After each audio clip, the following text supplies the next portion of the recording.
Assalamualaikum warahmatullahi wabarakatuh. Nama saya Aziz Helmi dari kelompok 11. Di sini saya akan menjelaskan tentang pengangkutan laut dan pelayaran. Yang pertama, pengertian kapal Indonesia. Menurut Kitab Undang-Undang Hukum Dagang, maka kapal Indonesia adalah setiap kapal laut yang telah memenuhi syarat menjadi kapal Indonesia. Sehingga menjadi kapal berkebangsaan Indonesia, syarat-syarat untuk menjadi kapal Indonesia adalah yang berkenan dengan surat-surat laut dan pas kapal. Kapal Indonesia yang berukuran minimal 20 M3 atau 20 meter kubik isi kotor dapat dibukukan dalam suatu register kapal dan atas kapal yang demikian dapat diikatkan dengan hipotek. Ketentuan yang berlaku terhadap hipotek kapal di samping ketentuan yang terdapat dalam KUH Dagang dan berlaku ketentuan hipotek dalam KUH Perdata.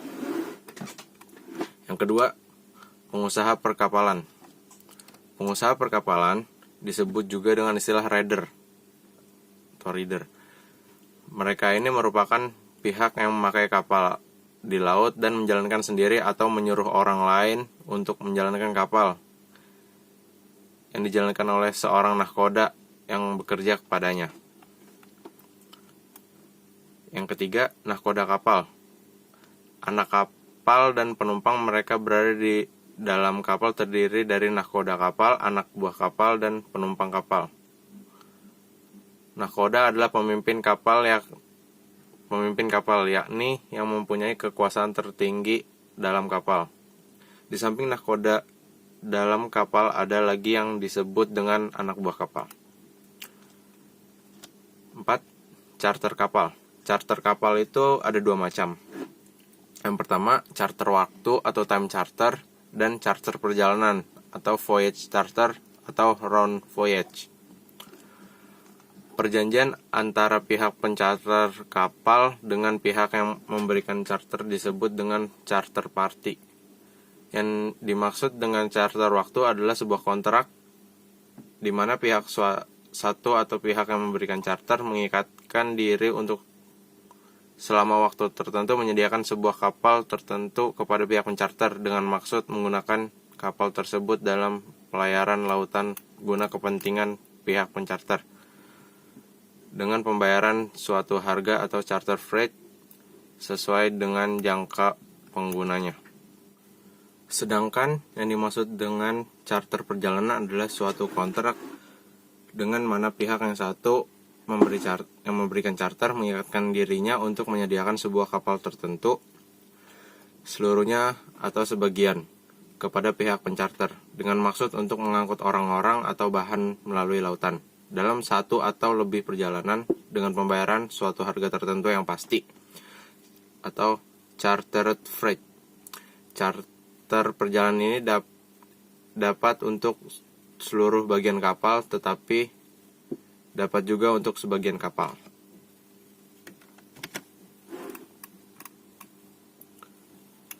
5.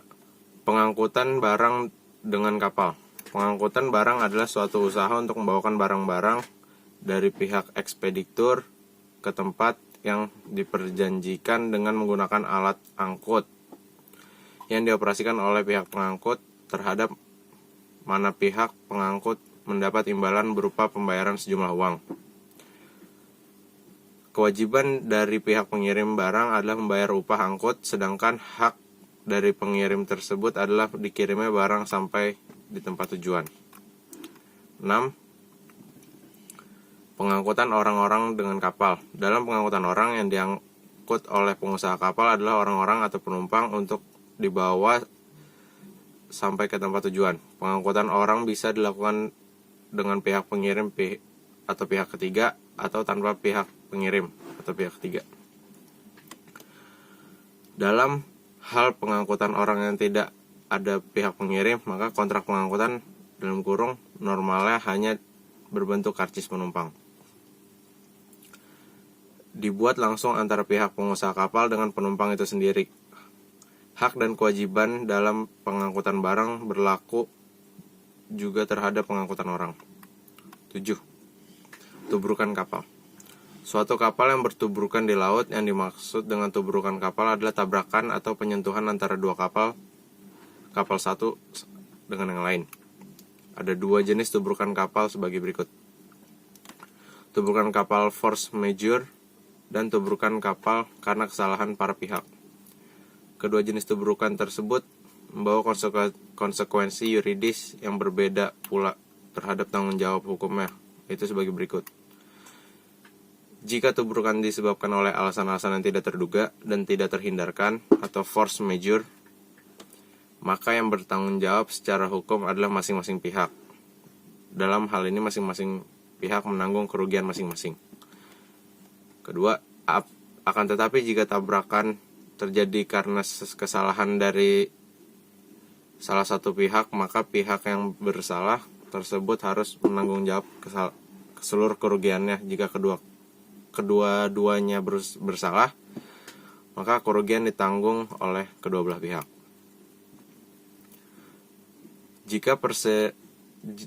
Jika perimbangan tingkat kesalahan tersebut tidak dapat ditetapkan, maka masing-masing pihak menanggung kerugian sama besar. 8. Konsumen.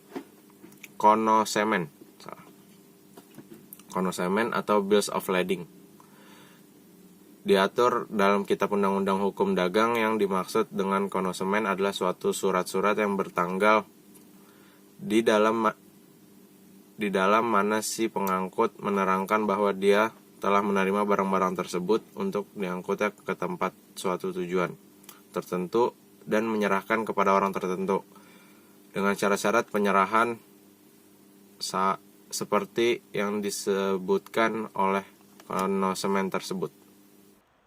Assalamualaikum warahmatullahi wabarakatuh. Perkenalkan, nama saya Muhammad Riza Ramadan dari kelompok 11.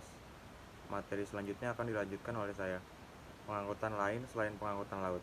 Selain dari pengangkutan laut, terdapat model-model pengangkutan lain, yaitu sebagai berikut. 1. Pengangkutan darat lewat jalan darat. Pengangkutan darat lewat jalan darat adalah pengangkutan dengan memakai alat angkut yang menggunakan kendaraan lewat jalan darat, yaitu dengan memakai alat angkut truk atau mobil. 2. Pengangkutan sungai dan perairan darat. Pengangkutan sungai dan perairan darat adalah pengangkutan dengan memakai alat angkut yang berjalan di sungai-sungai atau perairan yang bukan laut lainnya, seperti perairan danau. Dalam hal ini, alat angkutnya adalah kapal-kapal kecil atau perahu.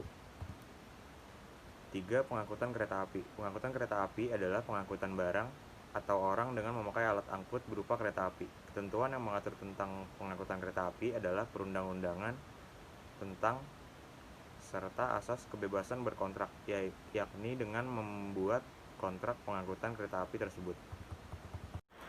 Materi selanjutnya yaitu tentang pengangkutan udara.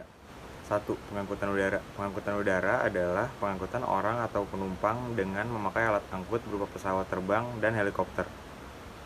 2. Pengangkutan multimoda. Pengangkutan multimoda adalah suatu model pengangkutan dengan memakai berbagai jenis alat angkut sekaligus. Misalnya pengiriman dari Jawa Tengah mengirim barang ke pertengahan Kalimantan. Dalam hal ini, pihak pengangkut akan menggunakan beberapa alat angkut, misalnya menggunakan A. Kereta api menuju pelabuhan di Jawa, B.